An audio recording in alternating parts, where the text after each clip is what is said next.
vysvetlenie, prečo cením hip-hop. Pretože hip-hop mi zmenil život úplne od základov. Hip-hop mi pomohol objaviť sám seba. Hip-hop ma naučil na disciplínu. Hip-hop ma naučil pretekať. Hip-hop ma naučil jebnúť na zem a neostať na zemi, ale postaviť sa z nej a byť hrdý. Hip-hop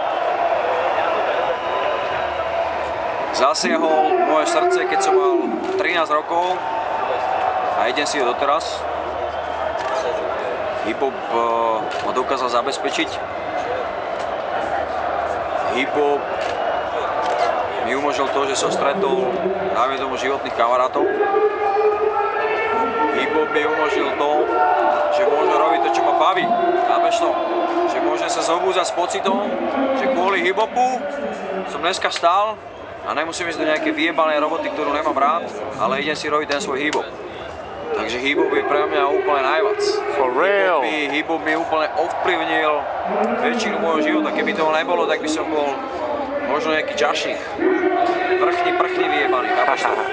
Prchni, kámo. Preto zdravím Art Attack, zdravím 90 BPM a zdravím všetkých ľudí, ktorí vyrastali na albume Era alebo Boss na rozločku. Nachystajte sa na album K.O. Entera fakt navždy, pretože kontrafakt navždy je vždycky hip-hop.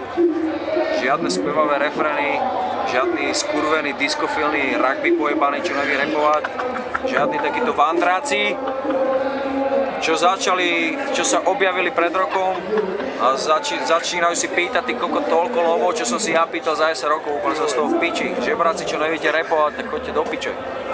Parazit, rugby, suvenírov a podobní skurvisini.